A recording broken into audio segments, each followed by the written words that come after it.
अन्नपूर्णा रसोई में जल्दी जल्दी काम कर रही थी। रसोई का काम निपटाकर उसे बाजार जाना था, राशन और रोज की जरूरी चीजों की खरीदारी करनी थी। पर जल्दबाजी में भी उसके चेहरे पर एक सुकून था, क्योंकि आज उसे ऐसा लग रहा था जैसे उसने कोई बड़ी जंग जीत ली हो। चलिए जानते हैं शुरू से। 5 दिन हो चुके घर का सामान खत्म हुए। कब से राजेश से कह रही थी कि मुझे पैसे दे दो ताकि मैं घर का सामान ले आऊं, या फिर आप ले आइए। पर वो है कि आज और कल पर ही बात को टाले जा रहे थे। राजेश कभी भी अन्नपूर्णा के हाथों में पैसे नहीं देता था। वो या तो खुद सामान लेकर आता था या फिर ऑनलाइन सामान मंगवाता था। सामान भी सिर्फ इतना ही लाता था कि जो 1 महीने से ज्यादा चले ही ना। यहाँ तक कि अन्नपूर्णा को ऑनलाइन शॉपिंग करने की भी इजाजत नहीं थी। कारण सासू माँ को हमेशा यही लगता था कि बहू शॉपिंग के नाम पर बेवजह खर्चा कर देगी, तो इस फिजूल खर्ची को रोकने के लिए अपनी बहू को ही कंट्रोल में कर लो तो ज्यादा बेहतर है। वह घर में रहती है, उसे भला पैसों की क्या जरूरत होगी। बस यही सोचकर वो अन्नपूर्णा के साथ इस तरह व्यवहार करती थी। यहाँ तक कि राजेश को भी कह रखा था कि खर्चे दो तो मेरे हाथ में, अन्नपूर्णा को देने की जरूरत नहीं। बहू को जरूरत होगी तो मुझसे ले लेगी।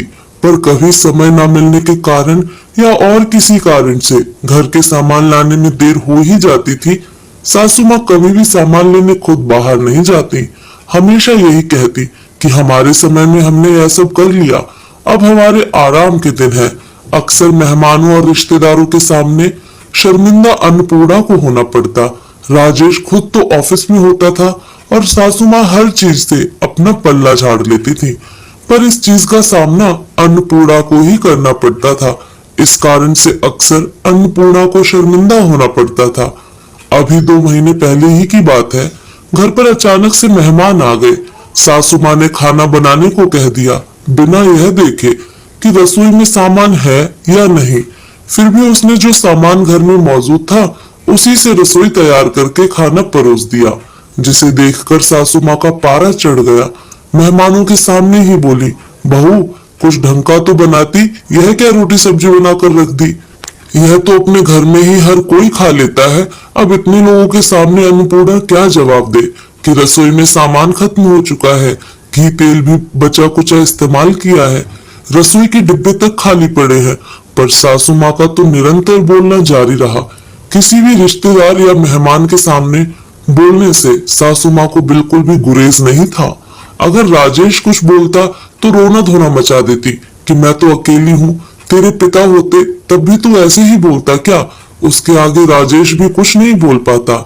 सबके सामने उन्होंने अन्नपूर्णा की ऐसी इमेज बना दी थी कि बहू को तो किसी का घर में आना पसंद ही नहीं है। वह तो निरी कामचोर है, उससे 1 पैसा खर्च नहीं होता, इसलिए मेहमानों की आवभगत भी ढंग से नहीं करती। अब कल की ही बात ले लो, अचानक से बुआ जी और उनकी बहू का आना हो गया।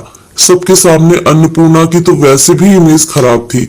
इस कारण बुआ जी अपने साथ नाश्ते में गर्मा गर्म कचौरी समोसे लेकर आई थी, जिसे देखते ही सासू माँ ने टोका, अरे जीजी आप नाश्ता क्यों लेकर आए हो, वो तो घर पर ही बना लेते या मंगा लेते। कोई बात नहीं भाभी, हम आ रहे थे तो रास्ते में गर्मा गर्म बनते हुए दिख गए, तो सोचा कि यहाँ के लिए भी लेते हुए चले, साथ बैठकर ही खाएंगे। इतने में राजेश भी घर आ गया तो सबने मिलकर कचौरियां खाई। बुआ जी के जाते समय सासू माँ ने अपने पास से चुपके से पैसे निकाल कर दिए, जीजी आपका बहुत खर्चा हो गया, ये पैसे तो आपको लेने ही पड़ेंगे। अरे रहने दे, तेरी बहू को अच्छा नहीं लगेगा, बुआ जी ने धीरे से कहा। मामी जी आप अपनी बहू से इतना डरती क्यों है, अचानक बुआ जी की बहू ने कहा। अब क्या करूं, बहू की गृहस्थी जो ठहरी, जो इसका मन करेगा वही करेगी, बड़ों की तो सुनना नहीं है। मेरी गृहस्थी में तो लोगों को पकवान बनाकर खिलाती थी मैं, क्यों जीजी। ये बात कमरे के बाहर आती हुई अन्नपूर्णा के कानों में पहुंच गई, जिसे सुनते ही अन्नपूर्णा के तन बदन में आग सी लग गई। दोनों माँ बेटे उसके हाथ में 1 पैसा नहीं रखते, घर का राशन पूरी तरह से अपने कंट्रोल में रख रखा है, और फिर उसके बावजूद दूसरों के सामने बुराई भी बहू की करनी है। अन्नपूर्णा हॉल में सबके सामने आकर खड़ी हो गई। क्या कहा था आपने माँ जी, जरा फिर से कहिए तो। नहीं नहीं कुछ भी तो नहीं बहू, सासू माँ ने सब कपाते हुए कहा, अन्नपूर्णा बाद में बात करते हैं। राजेश ने अन्नपूर्णा को समझाते हुए कहा, नहीं, जो बात करेंगे अभी करेंगे। अन्नपूर्णा सबके सामने क्यों बतंगड़ बना रही हो? राजेश ने थोड़ा बिगड़ते हुए कहा, जब इमेज मेरी सबके सामने ही खराब हो रही है तो सबके सामने ही बात क्यों ना करूं? कौन सी गृहस्थी की बात कर रही है माँ जी? अरे बहू, भाभी का ऐसा कोई मतलब नहीं था। बुआ जी ने बात संभालते हुए कहा, बुआ जी, मुझे आपसे कोई शिकायत नहीं है, क्योंकि आप जो देख रही हैं और आपको माँ जी जो दिखा रही हैं, आप तो उसे ही सच मानेंगे। पर आपकी भाभी क्या करती हैं, वो भी तो सुन लीजिए।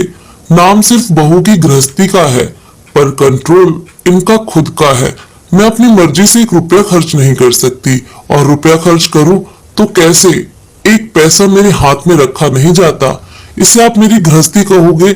घर का राशन का सामान भी इतना ही मंगाया जाता है कि महीना पूरा होते ही वो खत्म हो जाता है।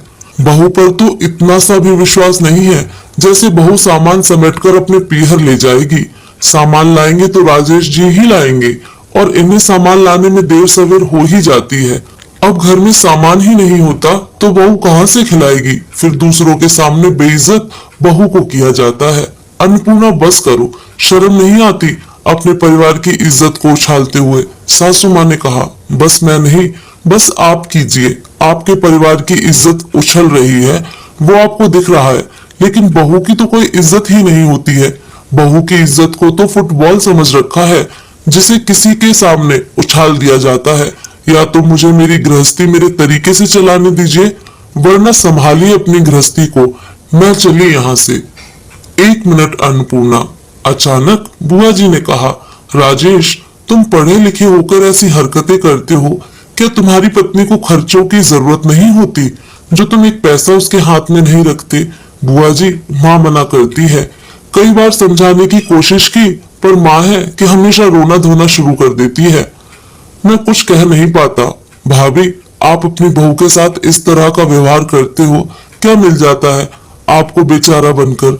आपने अपनी गृहस्थी में सब कुछ किया, फिर बहू की गृहस्थी उसे क्यों नहीं जीने देती? आज आपकी हरकतों के कारण आपकी बहू घर छोड़ने को तैयार हो रही है। आपके बेटे का घर बिगड़ रहा है।